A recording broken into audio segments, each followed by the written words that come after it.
오늘 하나님의 말씀 룻기 4장 9절부터 12절까지 말씀을 함께 보겠습니다.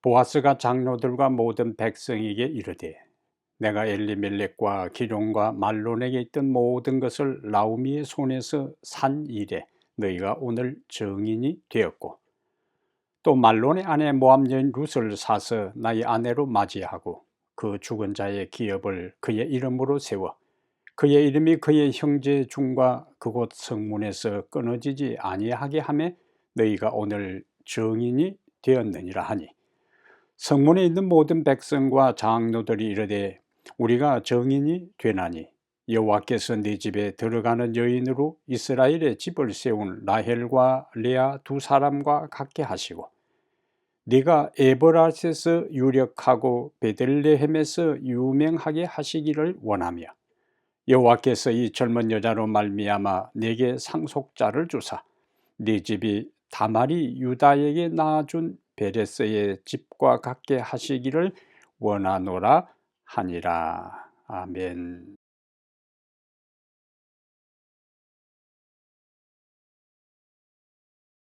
평안한 안식일 저녁입니다. 한 주간의 삶이 정리되고 하나님께서 주시는 평강과 안식을 경험하는 이 안식일 저녁에 좋으신 우리 하나님께서 약속하신 은혜를 우리 예배에 참여하는 모든 성도들에게 풍성하게 부어주시기를 간절히 바랍니다.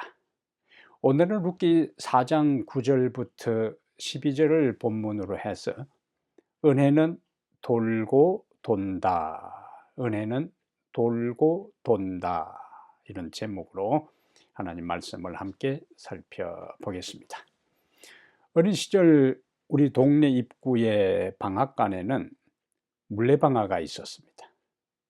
여름에 개울에서 헤엄을 치면서 놀았는데 가끔은 몸을 큰 바위 위에서 말리면서 쉼없이 돌아가는 물레방아를 하염없이 지켜본 기억들이 있습니다. 그래서 그런지 몰라도 가수 조영남의 돌고 도는 물레방아 인생이라는 노래를 들으면 그때의 추억이 새록새록 다시 기억에 저편해서 되살아나는 경험을 하곤 합니다. 우리가 아는 대로 지구는 자전과 공전을 거듭하고 계절은 순환하고 역사는 반복된다는 것을 알고 있습니다.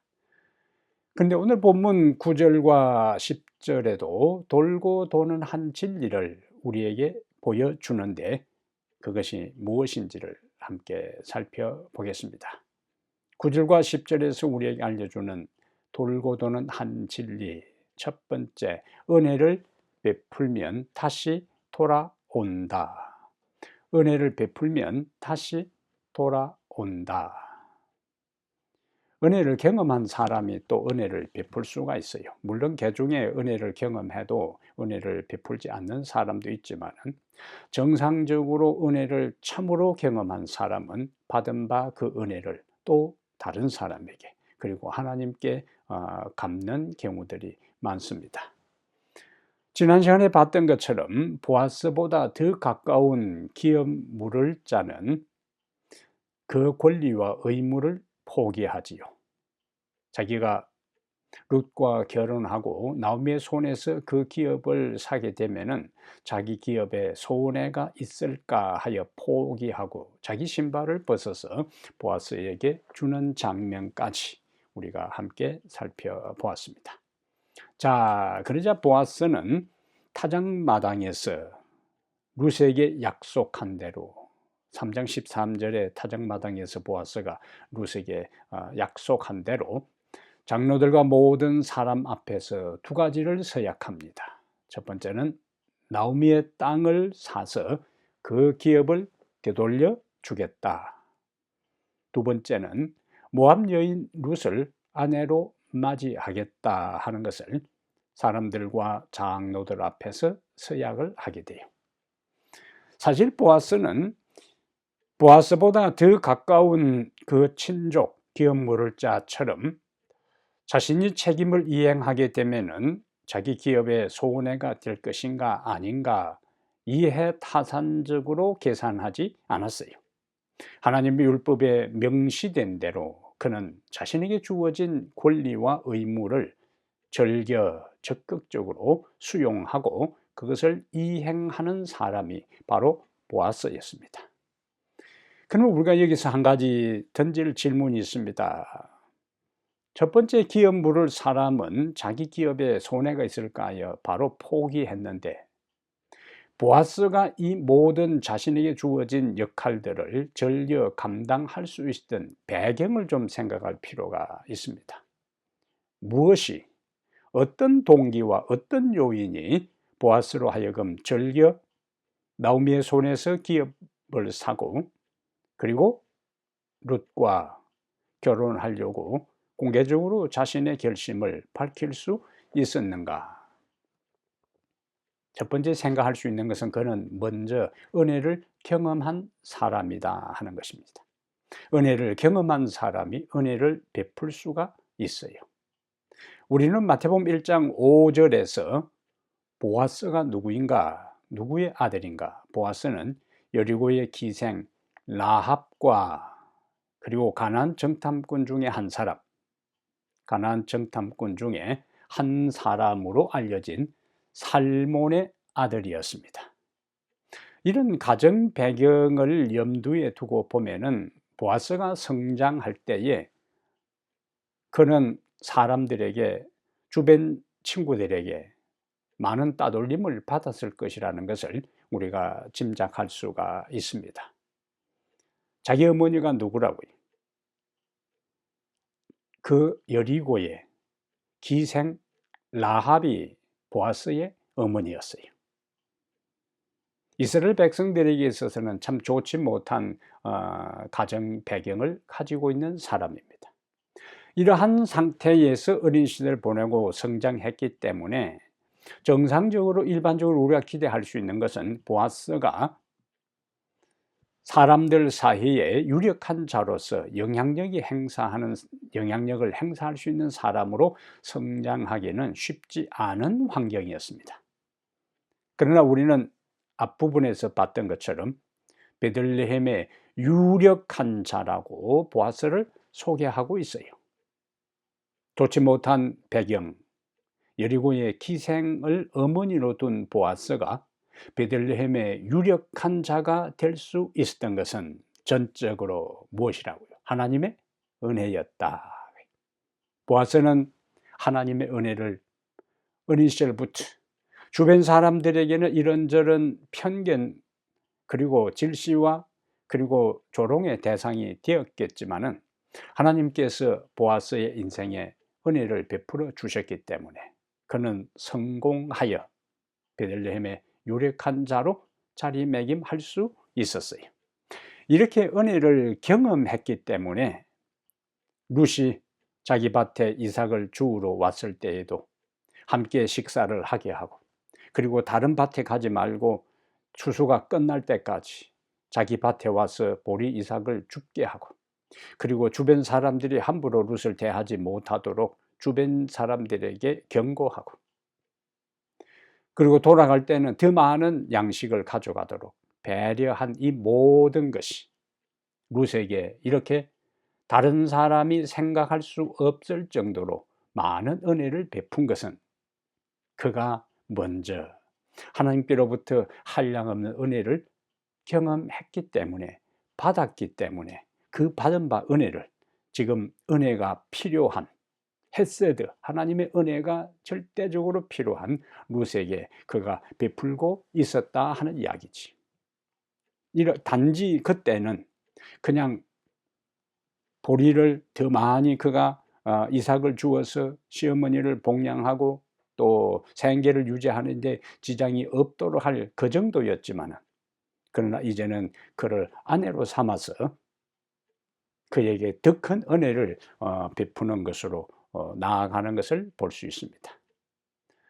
자, 룻은, 보아스는 하나님께로부터 은혜를 경험했기 때문에 룻에게 한없는 은혜를 또 베풀고, 그 은혜로 말미암아 룻의 인생에 반전이 일어납니다. 기업물을 책임을 보아스가 이행하고, 그리고 그 보아스가 룻과 결혼함으로 인해서 가난에 찌들고 사람들의 비난과 조롱의 대상이 된 그러한 룻이 그 모든 공경에서 벗어날 수 있었습니다. 인품 좋고 신앙 좋고 재정적으로 여유 있고, 그 베들레헴 동네에서 사람들에게 신망과 존경을 받는, 그러한 평가를 받는 경제적으로 여유 있는 그 보아스를 룻이 남편으로 만났기 때문에 그의 인생에 반전이 일어난 거예요. 사실 그동안 룻의 삶은 비참하기 그지 없었습니다. 룻은 모압에서 남편을 잃었어요. 그리고 자식도 없어요. 그러니까 이름하여 청상 과부가 된 것입니다. 근데 보아스를 만남으로 이런 모든 어려움이 일거에 해결된 것입니다. 그러면 무엇이 룻의 인생에 이와 같은, 어떤 요인이 룻의 인생에 결정적으로 작용했기에 이와 같은 인생 반전을 경험할 수 있었을까요? 여기에 룻이 이러한 은혜를 입을 수 있었던 이유가, 또 우리는 지금까지 룻의 생애를 연구하면서 또 생각할 수가 있어요. 룻은 나오미의 집에 말론과 결혼하기 위해서 온 다음에 시집 오면서 하나님을 받아들였어요. 하나님을 받아들인다는 것은 뭘 전제하는가? 모압 사람들이 섬겼던 모든 잡다한 신들을 섬기는 것을 포기한 것을 의미해요. 하나님의 은혜 안으로 그가 선택하고 들어온 것입니다. 그 다음에 남편이 죽고 홀로 된 시어머니, 자기 남편도 죽고 시아버지도 죽은 다음에 홀로 된 시어머니가 베들레헴으로 돌아갈 때에 자기 고향으로 돌아가지 않았어요. 자기 동서 오르바는 나오미가 권유했을 때에 고향으로 돌아갔습니다. 그런데 룻은 절대로 가지 않겠다고, 어머니가 가는 곳에 나도 가고 어머니가 머무는 곳에 나도 머물고, 어머니의 하나님이 나의 하나님이 되고 어머니가 죽는 곳에 나도 죽어 묻히겠다는 비장한 각오와 결심으로 베들레헴에 나오미와 함께 왔어요. 베들레헴에 온다 해서 그의 삶에 어떤 결정적인 변화가 일어날 수, 미래의 희망이 없습니다. 인간적으로는 아무런 미래의 보장이 없음에도 불구하고 단 하나의 이유, 홀로 된 시어머니를 끝까지 보살피겠다는 그 마음 하나로 그는 낯선 곳으로, 낯선 문화 속으로 그의 몸을 던져서 베들레헴으로 찾아온 것입니다. 베들레헴에 와서도 모압 사람, 이스라엘 백성들이 가장 혐오하고 저주하는 그 모압 사람, 자식도 없고 남편도 없고 시아버지가 방패막이도 될 수 없는, 어쩌면 홀로 내팽개친 것 같은 그 입장에 베들레헴에 그가 와 있어요. 사람들을 만나기가 쉽지 않았을 것입니다. 사람들은 그를 상대하지도 않았을 것입니다. 그런데 상대하지도 않고 피하는 그런 상황에서도 그는 창피함을 무릅쓰고 어머니를 공양하기 위하여 이삭을 주우러 갔어요. 자신의 신분도 모압 출신으로서 가장 비천하고 해모스러운 민족의 출신이고 가장 가난하고, 그리고 내일 먹을 것이 떨어진 사람들이 막바지에 나서는 이삭 줍기를 하기 위해 나섰습니다. 그런 가운데서 그 모든 것이 뭐냐? 시어머니에게 헤세드, 은혜를 베풀었던 거예요. 그러자 하나님께서 룻이 자기 시어머니 힘든 인생을 살아가는 상처받은 그 어머니를 보살피고 돕기 위하여 자기의 모든 것을 내려놓고 은혜를 베풀 때에 하나님께서 보아스를 통해서 룻에게 은혜를 베풀어 주신 것입니다. 룻이 그의 어머니 나오미에게 베푼 은혜보다 하나님은 보아스를 통해 더 많은 은혜를, 더 큰 은혜를 룻이 경험하도록 은혜를 베풀어 주셨어요. 주님은 누가복음 6장 38절에서 주라 그리하면 너희에게 줄 것이니 은혜를 베풀으라 그러면 너희에게 하나님께서 은혜를 또 주신다는 거예요. 그런데 내가 다른 사람에게 베푼 것만큼 하나님께서 은혜를 주시는 것이 아니라 내가 다른 사람에게 베푼 것 이상으로 하나님은 우리에게 은혜를 주시는데, 주라 그리하면 너희에게 줄 것이니 곧 후히 되어 누르고 흔들어 넘치도록 하여 너희에게 안겨주리라고 말씀하셨어요. 은혜는 돌고 돕니다. 주께서 우리에게 주신 은혜를 주님께는 헌신과 봉사로, 다른 사람에게는 베품과 나눔으로 실천할 때에 주께서 또 다른 은혜를 우리에게 주실 것입니다. 두 번째, 오늘 본문이 우리에게 주시는 기별이 있어요. 다른 사람을 축복하는 사람이 되라. 다른 사람을 축복하는 사람이 되라. 11절과 12절의 말씀입니다. 보아스가 이제 나오미의 손에서 기업을 사고 룻을 아내로 맞이하겠다는 말을 끝내자 함께 있던 그 성문에 함께 있던 장로들과 백성들이 세 가지를 축복합니다. 11절 12절에 보면은 첫 번째로 룻이 이스라엘의 집을 세운 라헬과 레아의 역할을 하게 되기를 그들이 축복합니다. 라헬과 레아 두 여인의 몸에서 이스라엘의 12지파 가운데 8명의 아들이 탄생했어요. 이와 같은 축복이 룻에게 임하기를 그들은 축복합니다. 두 번째는 보아스에게 이제 보아스를 축복하는데요. 에브라에서 유력하고 베들레헴에서 유명하게 되기를 축복합니다. 이게 에브랏과 베들레헴은 다윗의 출현과 관련이 있습니다. 사무엘상 17장 12절에 다윗은 유다 베들레헴 에브랏 사람 이새의 아들이라고 했어요. 근데 미가 5장 2절에는 베들레헴 에브라다야 너는 유다 족속 중에 작을지라도 이스라엘을 다스릴 자가 네게서 네게로 나올 것이니라고 기록하고 있습니다. 여기 에브랏이 나오고 에브라다가 나오지요. 에브랏과 에브라다는 우리말 번역에서 조금 다르게 번역했지 동일 지명을 조금 다르게 표현한 것입니다. 사무엘상에서는 다윗과 연결되고 미가 5장에서는 예수님과 연결됩니다. 결국 이 베들레헴의 장로들과 사람들이 보아스에게 내린 그 한 축복은 다윗과 예수님을 통해서 그대로 성취됩니다. 세 번째, 그들이 또 한 축복이 있어요. 여호와께서 후사를 주시고 그를 통해 보아스의 집이 다말이 유다에게서 낳아준 베레스의 집과 같이 되리라는 축복을 그들이 하게 됩니다. 근데 우리가 베레스는 이스라엘 역사에서 베레스를 한번 살펴보면은 용사들의 집안으로 유명합니다. 느헤미야 11장 6절에 보면은 예루살렘에 거한 베레스 자손의 도합이 468명이니 다 용사더라 그랬습니다. 여기 다 용사더라 할 때 용맹한 군사 할 때 그 용맹이라는 말하고 보아스가 유력한 사람이라 할 때 유력한이라는 단어하고 똑같은 히브리어 단어입니다. 그래서 보아스와 룻이 이루게 될 가정을 향한 베들레헴 사람들, 장로들과 그리고 사람들의 축복은 훗날 모두 그리스도를 통해서 이루어졌어요. 다른 사람에게 한 축복은 놀라운 결과를 가져옵니다. 하나님은 우리들 모두가 다른 사람을 축복하는, 이웃을 축복하는 통로가 되기를 바라셔요.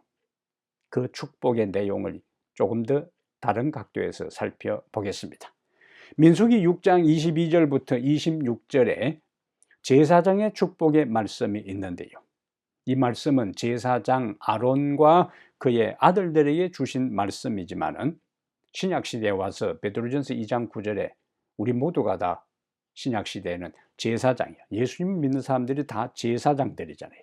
그러므로 민수기 6장 22절부터 26절에 나오는 제사장의 축복은, 아론과 제사장이 백성들에게 할 축복은 신약 시대에 예수 그리스도를 믿음으로 제사장 된 우리가 다른 사람에게 행해야 하는, 할 수 있는 축복의 내용임을 우리가 논리적으로 증명할 수가 있습니다.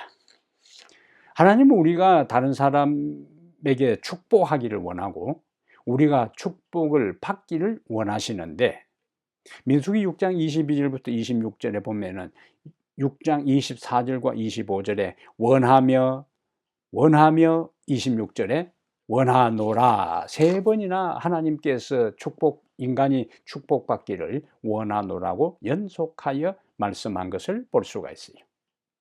우리가 다른 사람이 복받기를 원하여 하나님의 이름으로 축복하면 하나님께서 복을 주시겠다고 약속하신 것이 민수기 6장 27절이에요. 그들은 이같이 내 이름으로 이스라엘 자손에게 축복할지니 내가 그들에게 복을 주리라. 우리가 다른 사람을 축복하면 우리가 다른 사람의 축복한 것에 따라서 하나님께서 다른 사람에게 복을 주리라고 했습니다. 그러므로 우리는 가정에서, 그리고 다른 사람과의 인간관계에서, 특히 교회에서 성도들에게 뭘 많이 해야 되는가? 축복을 많이 해야 돼요. 시편 118편 26절에 여호와의 이름으로 오는 자가 복이 있으며 우리가 여호와의 집에서 너희를 축복하였도다. 여호와의 집에서 축복할 때에 그 여호와의 집에 오는 사람들이 복을 받는다고요. 그러면 우리가 다른 사람들에게, 그리고 교회 안에서, 그리고 우리의 성도들뿐만 아니라 우리의 가정에서 다른 사람에게 축복할 내용이 무엇인가? 민수기 6장 24절에서 보호의 축복입니다. 여호와는 내게 복을 주시고, 어떤 복인가? 너를 지키시기를 원하며 라고 했어요. 불안하고 위험한 세상을 우리는 살아갑니다. 주변에 온갖 형태의 위험이 도사리고 있기 때문에 언제 어디에서 어떤 어려움을 당할지 우리는 아무도 모릅니다. 그러므로 오늘 우리가 이 시대에 하루하루 사는 것이 기적입니다. 그러므로 날마다 하나님께서 불안하고 위험한 세상을 살아가는 우리들을 보호하시고 지키시며, 내 주변의 가족들과 우리의 성도들이 하나님의 보호하심 속에 살도록 그들을 위해 축복하는 것이 우리에게 요구되는 것입니다. 두 번째, 우리가 다른 사람에게 축복할 것이 무엇인가? 은혜의 축복이요. 민수기 6장 25절에 여호와는 그 얼굴로 네게 비추사 은혜 베푸시기를 원하며. 요즘같이 자주 흐린 날에 구름 사이에 햇볕이 얼굴을 내밀어 햇볕이 우리에게 비칠 때에 따뜻한 온기를 느낄 수가 있습니다. 해가 구름에 가리워 보이지 않을 때는 쌀쌀한 차가운 냉기를 느끼다가 잠깐이라도 햇볕이 그 얼굴을 내밀어 지상을 비추는 순간에 우리의 몸은 온기를 느낄 수가 있어요. 여호와는 그 얼굴로 네게 비치사 은혜 베푸시기를 원하며. 햇빛만 비춰도 세상의 온 대지에 따뜻한 기운이 감돈다면 사랑의 하나님, 영광의 하나님이 그 얼굴을 우리에게 비추어 주신다면 우리에게 얼마나 큰 힘과 위로와 은혜가 되겠습니까?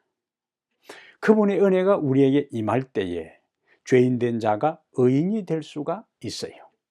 그분의 은혜가 우리에게 임할 때에 슬픔이 있는 자는 기쁨을 경험할 수 있습니다. 그분의 은혜가 우리에게 임할 때에 무능력한 자는 능력을 얻게 돼요. 절망 속에 있던 사람이 소망을 갖게 됩니다. 넘어지고 쓰러진 사람이 다시 일어날 수 있어요. 실패한 자가 다시 성공할 수 있습니다. 이 모든 것을 가능하게 하는 것이 무엇인가? 하나님의 은혜예요. 이 은혜를 우리는 구하고 이러한 은혜가 다른 사람에게 임하도록 우리는 다른 사람을 하나님의 이름으로 축복해야 할 것입니다. 세 번째 축복이 있어요. 평강의 복입니다. 민수기 6장 26절에 여호와는 그 얼굴을 네게로 향하여 뜨사 평강 주시기를 원하노라고 했습니다. 하나님은 우리가 평안하기를 원하셔요.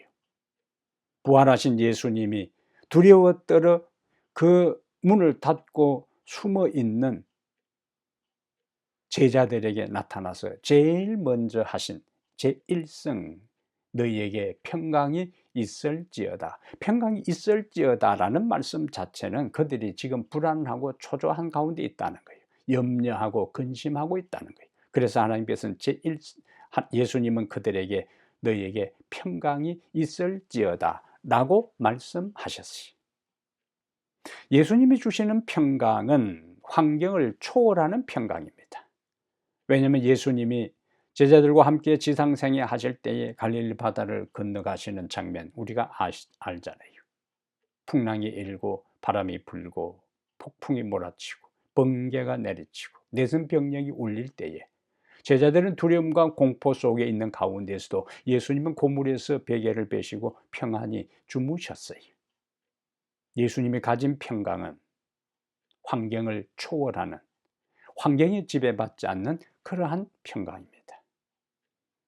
우리는 여전히 이 세상에 불안한 세상, 온 지구상 도처에 기상이변과 재난과 전염병과 전쟁과 기근과 화재로 인해서 불안한 세상을 우리가 살아가요. 안전한 곳이 이 세상 어디에도 없습니다. 그러한 때에 우리에게 가장 필요한 것은 하나님이 주시는 환경에 지배받지 않는 환경을 초월한 하나의 평강입니다. 이 평강을 위하여 우리가 기도하고 이 평강이 자신에게뿐만 아니라 불안한 가운데 염려와 근심 속에 살아가는 내 주변, 특히 우리 성도들에게도 임하도록 축복의 기도를 해야 하는 거예요. 하나님의 성령이 우리에게 임할 때에 우리는 성령 안에서 희락과 평강을 경험할 수가 있어요. 하나님께 기도할 때에 빌립보 4장 6절과 7절에 아무것도 염려하지 말고 오직 다만 모든 일에 기도와 간구로 너희 구할 것을 감사함으로 하나님께 아뢰라. 그리하면 모든 지각에 뛰어난 하나님의 평강이 너희 마음과 생각을 지키시리라고 약속하셨습니다. 자신의 평강을 위해 하나님께 기도할 뿐만 아니라 다른 사람에게도 평강이 임하도록 그와 같은 평강을 위한 축복 기도를 하고 사시기를 바랍니다. 그러므로 사랑하는 여러분, 앞에서 우리가 제목에서 봤던 것처럼 은혜는 돌고 돕니다. 우리는 하나님께로부터 은혜를 받은 사람들이요. 보아스가 은혜를 받았기에 룻에게 베풀었고 룻이 시어머니에게 은혜를 베풀었을 때에 하나님은 그에게 은혜를 베풀었어요. 하나님께서 우리에게 주신 은혜를 다른 사람에게 베풀고 나눌 때 하나님은 우리에게 흔들어 넘치도록, 후이되어 흔들어 넘치도록 더 큰 은혜를 우리에게 주실 것입니다. 우리를 보호하실 것입니다. 우리를 모든 어려움부터 지켜주실 것입니다. 불안한 세상 가운데서도 평강의 은혜를, 평강의 복을 우리에게 주실 것입니다. 이와 같은 은혜가 오늘 이 말씀을 듣는 우리 사랑하는 모든 성도들 한 개인 개인과 그리고 가정과 우리 교회에 풍성히 임하게 되기를 간절히 바랍니다. 하나님 우리 아버지, 우리에게 은혜를 한량없이 주셨사오니 주님께 이 은혜를 갚고 살아가게 하옵소서. 아직도 하나님의 은혜를 경험하지 못하고 하나님의 은혜가 필요한 사람들에게 우리가 받은 바 은혜를 나누게 해 주시옵소서. 그래야 세상이 삭막하고 불안하고 온갖 위험이 도처에 있다 할지라도 하나님의 은혜로 보호함을 받고 하나님의 은혜로 마음의 평강을 경험하고 하나님의 은혜로 기쁨을 경험하여 이 땅에서 주님을 섬기고 사는 기쁨을 누리며 살아가게 해 주시옵소서. 우리 주 예수님 이름으로 기도합니다. 아멘.